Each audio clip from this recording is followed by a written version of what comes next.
Accomplished, as you probably noticed. Listened to a lot of wonderful speeches from the heads of a lot of wonderful countries. But I want to thank you for joining us at the conclusion of a highly productive NATO summit in the Netherlands. I want to thank them for the royal treatment they've given us. Couldn't have been nicer. And it's a beautiful country, really a beautiful country. Coming in, I saw the most beautiful trees. In fact, I want to bring some back with me. I want to also thank, I had breakfast this morning with the King and Queen, and they're incredible people. I said, you're central casting, beautiful people, great people, big, beautiful heart. And I enjoyed that. And also NATO Secretary General Mark Rutte, who's been terrific. He's been a friend of mine, used to be right here running this wonderful country. Now he's the NATO Secretary General. He's doing a fantastic job. And the Prime Minister, we appreciate everything you've done. And as you know, last weekend, the United States successfully carried out a massive precision strike on Iran's nuclear enrichment facilities, and it was very, very successful. It was called obliteration. No other military on earth could have done it, and now this incredible exercise of American strength has paved the way for peace with a historic ceasefire agreement late Monday, and we call it the 12-day war. Spoke to a few people. I guess that just sounded like the right name. It was a 12-day war. And we think it's over. I don't think they're going to be going back at each other. I don't think so. Not only have we dealt decisively with the critical threat of Iran's nuclear program, which was what I wanted. I said, Iran cannot have a nuclear weapon. I've said that for 15 years, long before I decided to do the political thing. But we've also reasserted the credibility of American deterrence, which is like no other. The people at NATO said there's never been anything. You know, I rebuilt the entire military during my first term. And that means life. Life is disappearing also in the cities and towns. Should have never happened, would have never happened if I was president. I said it 1,000 times, and it never did happen. It's never even thought about. But it's vital that this additional money be spent on very serious military hardware, not bureaucracy, and hopefully that hardware is going to be made in America because we have the best hardware in the world. You saw that where 14 missiles were shot at us the other day. And they were very nice. They gave us warning. They said, we're going to shoot them. Is 1 o'clock okay? They said, it's fine. And everybody was emptied off the base, so they couldn't get hurt except for the gunners. They call them the gunners. And out of 14 high-end missiles that were shot at the base in Qatar, all 14, as you know, were shot down by our equipment. Amazing stuff. Amazing that they can do. It's like shooting a bullet with a bullet. It's the same thing if you think about it. 14 out of 14, and they weren't even that surprised. I said, do you do that well often? They say, we pretty much do, sir. The Ukraine crisis has also highlighted the urgency of rebuilding our defense industrial base, both in the United States and among the allied nations. We cannot afford to be dependent on foreign adversaries for critical minerals. And as you know, we made a deal with Ukraine to take a vast amount of the land they have for minerals. We need it. And once again, I want to thank all of the people in the Netherlands, incredible people. It's a great place. And all of the NATO allies for the tremendous summit that we just had. A letter just came in, and a statement came in from the Atomic Energy Commission of Israel. And I just wanted, this is an official letter, and they're very serious people, as you know. The devastating U.S. strike on Fordo destroyed the site's critical infrastructure and rendered the enrichment facility totally inoperable. It was devastated. We assess that the American strikes on Iran's nuclear facilities has set back Iran's ability to develop nuclear weapons for many years to come. This achievement can continue indefinitely if Iran does not get access to nuclear material, which it won't. It's so sad that that whole thing had to go. But I just want to thank our pilots. You know, they were maligned and treated very bad, demeaned by fake news CNN, which is back there, believe it or not, wasting time, nobody's watching them, so they're just wasting a lot of time, wasting my time. And the New York Times, they put out a story that, well, maybe they were hit, but it wasn't bad. Well, it was so bad that they ended the war. It ended the war. Somebody said in a certain way, you know, that it was so devastating, actually. If you look at Hiroshima, if you look at Nagasaki, you know, that ended a war too. This ended a war in a different way, but it was so devastating. Also, they have, out of Dubai, just came that Iran's foreign ministry spokesman, this is Iran's foreign ministry, says it's near its nuclear installations were very badly damaged by the American strike. So what bothered me about these reports with fake reports put out by the New York Times, failing, I call it the failing New York Times because it's doing terribly. Without me, it would be doing no business at all. But, and by fake news, CNN and MSDNC, all of these terrible people, you know, they have no credibility. You know, when I started, they were at 94% credibility, the media. Now it's at 16%. And I'm very proud of it because I've exposed it for what it is. But the tunnels, they just put that over. That just came out. They can't, there's nothing, there's no way you can even get down. The whole thing is collapsed in a disaster. And I think all of the nuclear stuff is down there because it's very hard to remove. And we did it very quickly. When they heard we were coming, it was, you know, you can't move it. It's very hard, very dangerous, actually, to move to. And they also knew we were coming, so I don't think too many people want to be down there knowing we're coming. With the bunker busters, as we call them. We're the only ones that have them. We have the best equipment, best nuclear equipment, and we have the best equipment in the world. And by the way, we can't forget our submarine, which was out there, submarines actually, but submarine was out there. We shot 30 rockets into an area, every single one of them. I think it was almost 400 miles away, I think, Pete, right? 400? And long. It was in the ocean, long ways away. And we shot a total of 30. Every single one of them hit within 9 inches from where it was supposed to be. It took it a lot because we didn't do just Fordo. We did 2 others in addition, which hadn't been completely destroyed. So we hit them with a submarine from hundreds of miles away. Amazing, just amazing equipment. Greatest submarines in the world. Nobody's even close. They're 20 years behind us when it comes to submarine technology. So that's one, and the other was from the Atomic Energy Commission, and they have about 3 or 4 of them now coming in from atomic energy commissions from various places. But the one that we have that just came out, we released it a little while ago, was from the Israeli Atomic Energy Commission, but numerous of them are getting to see the site, and the site has been demolished. And again, we had these brave patriots, these incredible flyers, these people that can fly a plane better than anybody can fly a plane, going into very hostile territory, flying into the territory that has got more missiles and things pointed at it. But it was very stealth. They didn't get to see it. It was dark. That's the amazing thing about the shots. They hit the shots perfectly, and yet it was dead dark. There was no moon. There was no light. It was virtually moonless.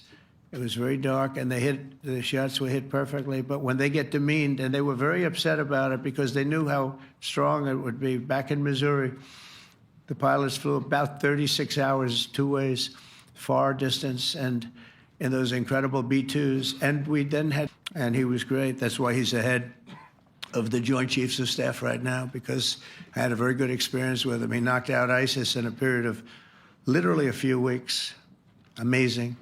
And it was supposed to take a few years, 5 years to be exact.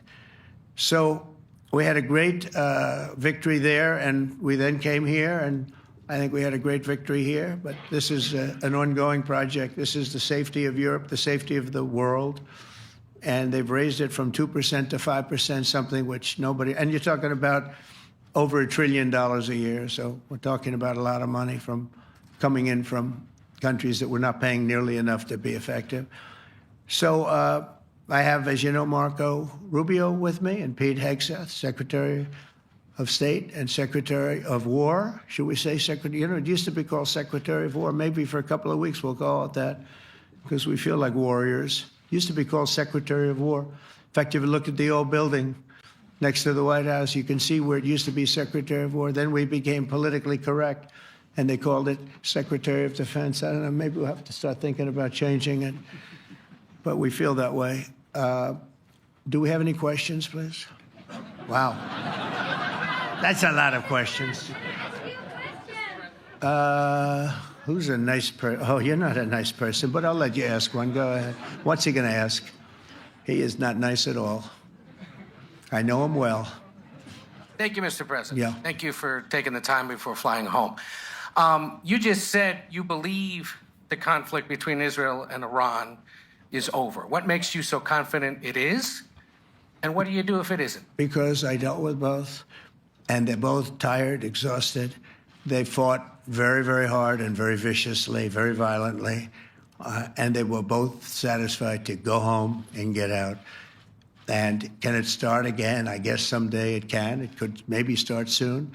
I think a big telltale sign was when, as you know, Iran somewhat, by not much, violated the ceasefire. And Israel had the planes going out that morning, and there were a lot of them, 52 of them. And I said, you got to get them back. And they brought them back. They didn't do anything. They brought them back. It was very good. I thought it was amazing, actually. They have fought a hell of a war. They fought very hard. I think the war ended, actually, when we hit the various nuclear sites with the planes.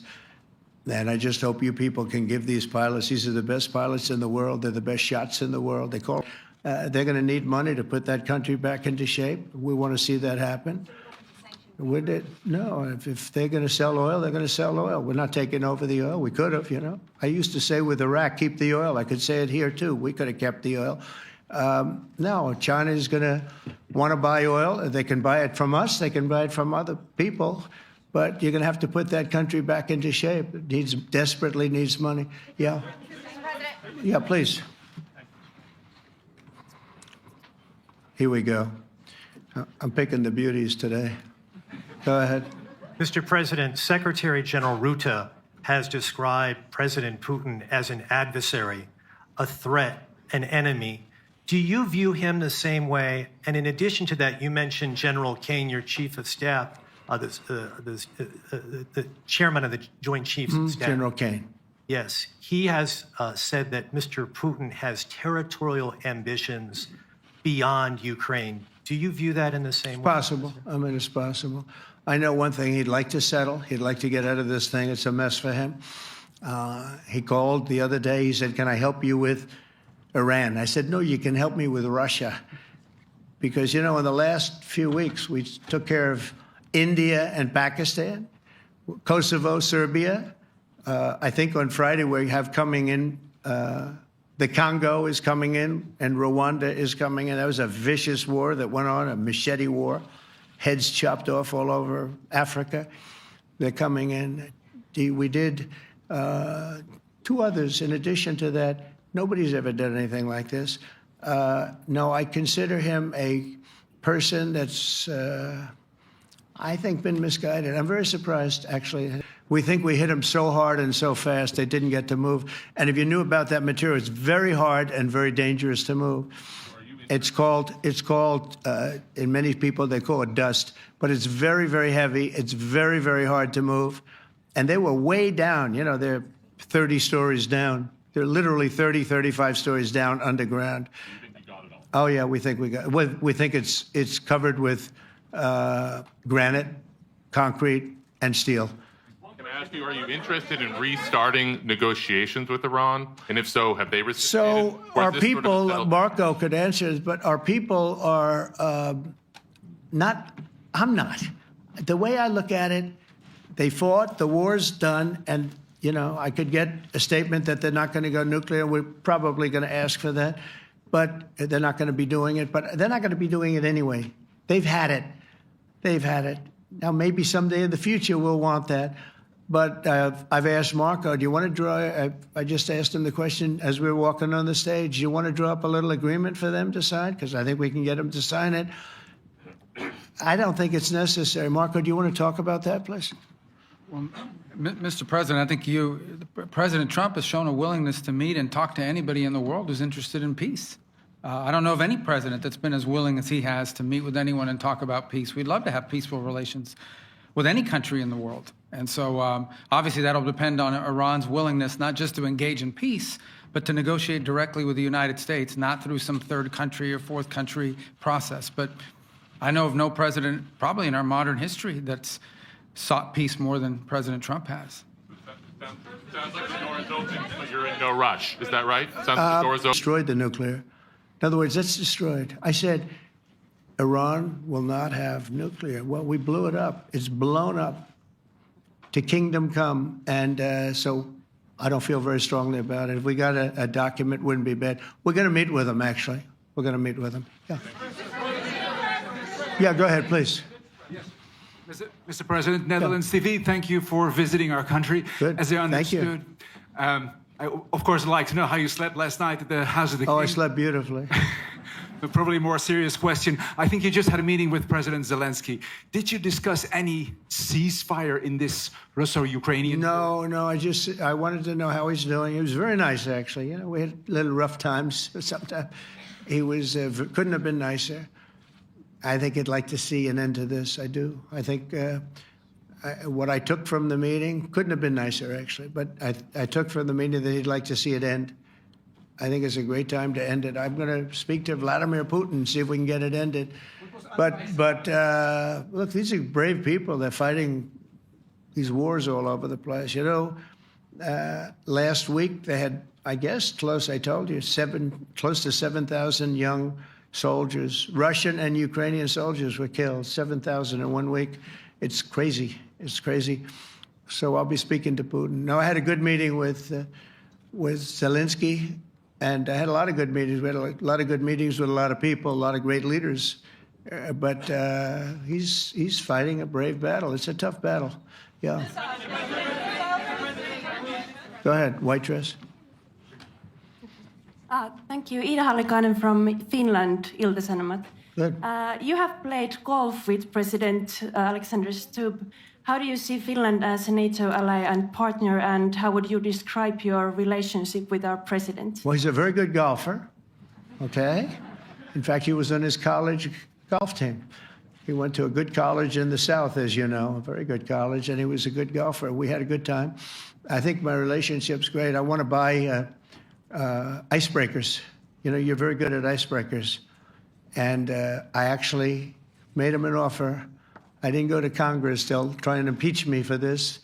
But there's an old, it's not old, it's fairly new, but it's used icebreaker. And I offered him about 1/3 of what he asked for. But we're negotiating. We need icebreakers in the U.S. And if we can get some inexpensively, I'd like to do that. Actually, they'll fix it up, make it good. Also, we may buy some icebreakers. You know, you're the king of icebreakers, that particular country. They make them good. They make them really good, and they know what they're doing. And so we're negotiating with them for about 15 different icebreakers. But one of them is available now. It's old, and it's, old. It's like 5-6 years old. And we're trying to buy it. I'm trying to make a good deal. It's all I do my whole life. My whole life, that's all I do is make deals. Yeah, please. Go ahead. Sir, go ahead.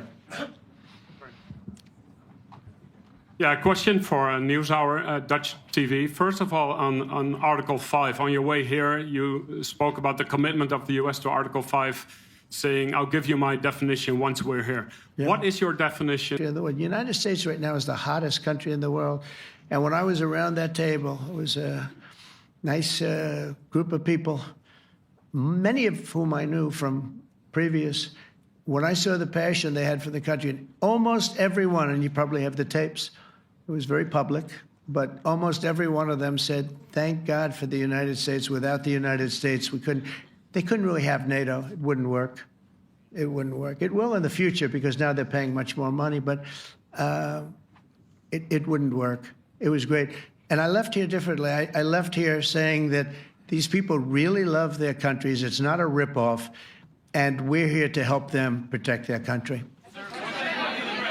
Okay, we'll do one or two more. Thank you, Mr. President. Yeah. A question on Spain. Are you satisfied with today? Oh, I think Spain's terrible what they've done. No, I do. They're the only country that won't pay the full up. They want to stay at 2%. I think it's terrible. And, you know, they're doing very well. The economy is very well. And that economy could be blown right out of the water with something bad happening. You know, Spain is the only country that... Are you from Spain? Yeah. Good, congratulations. You're the only country that is not paying. I don't know what the problem is. I think it's too bad. So we'll make it up. You know what we're going to do? We're negotiating with Spain on a trade deal. We're going to make them pay twice as much. And I'm actually serious about that. We're going to make Spain... I like Spain. I have so many people from Spain that it's a great place and they're great people. But Spain is the only country out of all of the countries that refuses to pay. And, you know, so they want a little bit of a free ride. But they'll have to pay it back to us on trade because I'm not going to let that happen. It's unfair. It's unfair to NATO. All right, sir, please. Go ahead, right in the back. Yeah, you, tall one. The tall man. Mr. President, Johannes Petra from Austrian National Television. How are you? You once said that you would end the Ukraine war in 24 hours. You later said you said that sarcastically. Well, of course it was sarcastic. But you've now been in office for 5 months and 5 days. Why have you not been able to end the Ukraine war? Because it's more difficult than people would have any idea. Vladimir Putin has been more difficult. Frankly, I had some problems with Zelensky. You may have read about him. And it's been more difficult than other wars. I mean, look, we just ended a war in 12 days that was simmering for 30 years, frankly. We ended Rwanda and the Congo. It's coming to sign the documents. We've already signed basic documents, but they're coming, I think, to office last week. You know, Prime Minister Modi is a great friend of mine. He's a great gentleman. He's a great man. And I got them to reason. I said, we're not doing a trade deal if you're going to fight. And if you're going to fight each other, we're not doing a trade deal. And you know what? They said, no, I want to do the trade deal. We stopped the nuclear war. Go ahead. Go ahead, Jeff. Here's another beauty, Jeff. He's a beauty, all right. Go ahead. Mr. President, to follow up on Ukraine, will the United States contribute any more money to Ukraine's defense this year to the $5 billion that allies are giving? And one question, you had another meeting with the Dutch opposition leader, Mr. Wilders. Can you tell us about that meeting? And are you upset about his anti-Muslim stance? I'm not upset about it. It's just his view. He's unhappy with the way things are going in this country and various countries. He was an opposition leader. And I was asked to meet with the opposition leader by the people that are running. I think they have some deal where if you have a meeting, you're supposed to meet with an opposition leader. I said, that's strange. We don't do that. But I met with I didn't know him. He seemed like a very nice guy, but he's in opposition to the current people, and that was set up by the current people. So I assume when I met with the Prime Minister, you're supposed to meet with the opposition. We'll have to try that sometime in our country. Let's not do it. But I thought he was very good. As far as money going, we'll see what happens. There's a lot of spirit. Look, Vladimir Putin really has to end that war. People are dying at levels that people haven't seen before for a long time. Go ahead. Go ahead. White shirt. Oh, she's all excited. Okay. So, BBC News Ukrainian. Where are you from? I'm from Ukraine. Oh. So my question to you is whether or not the U.S. is ready to sell anti-air missile systems Patriot to Ukraine. We know that Russia has been pounding Ukraine really heavily right now. Are you living yourself now in Ukraine? My husband. Go ahead. Thank you. Thank you, Mr. President. You were criticizing... Where are you from? Bloomberg News. Oh, Bloomberg. That's wonderful. You were criticizing the Federal Reserve Chair before coming to this summit. Yeah, I think he's terrible. I was wondering if you've begun interviewing different candidates for the Fed pick. Yeah, I know within 3 or 4 people who are going to pick. I mean, he goes out pretty soon, fortunately, because I think he's terrible. We have no inflation. We have a tremendous economy. Hundreds of billions of dollars of tariff money is pouring in. Factories are being built because they don't want to pay the tariffs, so they're building them all over the country. I think we're close to $15 trillion. I told you $5.1 trillion from the Middle East alone, but of investment money coming in. There's never been anything like that in the history of our country. But we have no inflation. And we have borrowing because Biden, stupidly, they did short-term debt. So we have borrowing coming up. And, you know, we'll go 10 years, maybe longer, maybe shorter, but we'll go a long period of time when we do the debt. And because of him, because of this guy, we will have to pay for years. We'll be paying for him. And I said to him, listen, there's no inflation. He says, but maybe there'll be some. That's true. I said, if there is some, what you do is raise the rate. I'm okay with that. You raise the rate in 2 years from now or in a year from now. But because the rate's high, we have to pay more for debt. It's pretty equal. In other words, if it's 4%, it's 4%. If you drop it a point, you'll pay 3%. So it's fairly equal, not necessarily, but fairly equal. So we're going to end up paying maybe 2 points or 3 points more. 3 points would be about $900 billion a year because of this very average mentally person. He's an average mentally person. I'd say low in terms of what he does, low. Low IQ for what he does, okay? Wait, so instead of paying $900 billion, we don't want to pay 900 just because he doesn't want to lower the rate. I said, if there's inflation in 2 years or 3 years or 1 year from now, you raise the rate and you take care of the inflation, among other things. But he's probably a very political guy, I guess. I don't know. I think he's a very stupid person, actually. All right, one more. Let's go. How about you? Go ahead. She looks so happy and everything. Thank you. That's why I picked her. I'm from Spain, too. I'm Ana Buch from La Vanguardia. I wanted to know if... You're where from? Spain, too. Ah. I wanted to know if you want to... That's the Spain corner right there. Shouldn't have said that. That's okay. I do like Spain, by the way. I think it's unfair that they're not paying. But go ahead, Kelly. It's been a... What is your message then, sir, to the intelligence community when they present reports? You're not disputing the DIA report. You're just... They presented a report that wasn't finished. We're talking about something that took place 3 days ago. I understand that, sir. The report was done 2 days ago. Wait a minute. Yes. They didn't see it. All they can do is take a guess. Now, if you take a look at the pictures, if you take a look how it's all blackened, you know the fire and brimstone is all underground because it's granite and it's all underground. You don't show it. But even there, with all of that being said, the whole area for 75 yards around the hole where it hit is black with fire. The group that's run by this gentleman, in fact, you may want to talk about it for a second because we're going to issue a report. And I think it's not even a very exciting report at this point. It's been obliterated, totally obliterated. And they did a report, but it was like, if you look at the dates, it's just a few days after it happened. Sir. So they didn't see it. They said it may be very severe. Understood. Do you have a message for the intelligence community, though, in terms of unvarnished information getting to you, that it's not... I don't really have a message. I would say issue the report when you know what happened. I wouldn't say that it could be severe or maybe not. They use the word severe. It could be severe or maybe it's not. And so people like you picked up and said, oh, it's not severe. No, the report was not a complete report. Yeah, the message was probably wait till you know the answer before you... And sir, did you not have a public component to your Zelensky meeting for a tactical reason with President Putin? Let him answer this one. Hello, Mr. Secretary. Yeah. There's a reason the president calls out fake news for what it is. These pilots, these refuelers, these fighters, these air defenders, the skill and the courage it took to go into enemy territory flying 36 hours on behalf of the American people and the world to take out a nuclear program is beyond what anyone in this audience can fathom. And then the instinct of CNN, the instinct of the New York Times is to try to find a way to spin it for their own political reasons to try to hurt President Trump or our country. They don't care what the troops think. They don't care what the world thinks. They want to spin it to try to make him look bad based on a leak. Of course, we've all seen plenty of leakers. And what do leakers do? They have agendas.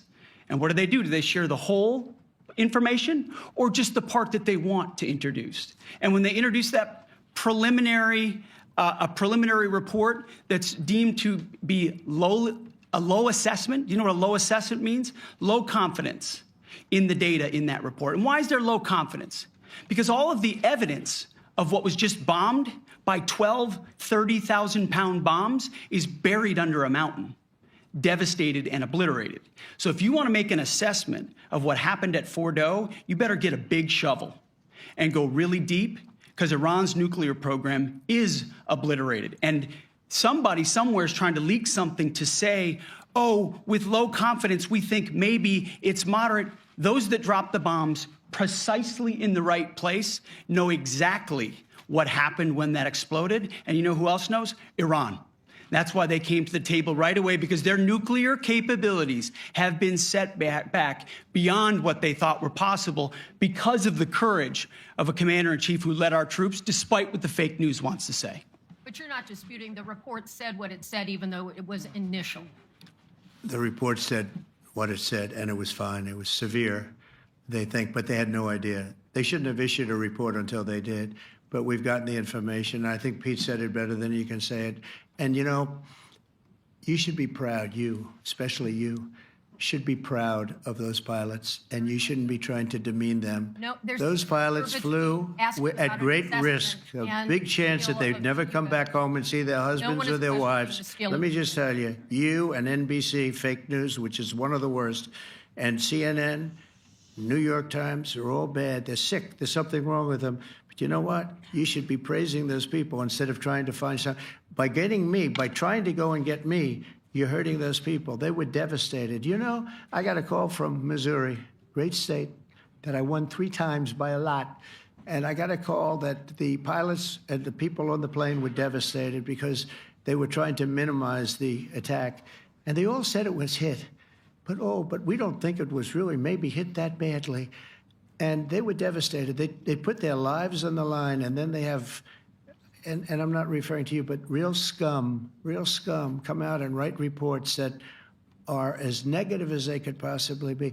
It should be the opposite. You should make them heroes and heroines. You should make them really people that they were so devastated when they heard this news. And you know what they said? One of them, I spoke to one of them, said, "Sir, we hit the site. It was perfect. It was dead on," because they don't understand fake news, because they have a normal life, except they have to fly very big, very fast planes. But it's a shame. You should be making them heroes. All right, in the back. Go ahead, back, white, yeah. White jacket, yeah. Go ahead, give my mic. Hello. Deborah Haynes from Sky News. Good. Mark Rutte, the NATO chief, who is your friend, he called you daddy earlier. Do you regard your NATO allies as kind of children? No, he likes me. I think he likes me. If he doesn't, I'll let you know. I'll come back and I'll hit him hard, okay? No? He did it very affectionate. Daddy, you're my daddy. Do you regard your NATO allies, though, as kind of like children, and they're obviously listening to you and they're spending more, and you're obviously appreciative of that, but do you hope that actually they're going to be able to defend themselves, defend Europe on their own? I think they need help a little bit at the beginning, and I think they'll be able to, and I think they're going to remember this day. And this was a big day for NATO. You know, this was a very big day. They took it. One of the gentlemen said, "You know what? We've been trying to raise money raise the rate for 30 years," he said, 20 years, from almost the beginning. And he's been there for a long time. He said, "Until you came along, it never happened." What you did is amazing. It's been sort of an amazing day for a lot of reasons, but also for that. Yeah, go ahead. Do you think they can do it without you, though, in the future? Can they do it without Well, ask Mark. I mean, you have to ask Mark, okay? So we're heading back. I want to thank these 2 gentlemen behind me. They're incredible people, both of them. They've done a fantastic job. And Susie's in the front, and she's done great. And Monica, thank you very much. That was quite an exciting time. And we're going to be heading back. We'll be back soon, and we'll see you in Washington, D.C. Remember this, we have the hottest country anywhere in the world. Thank you very much, everybody. Thank you.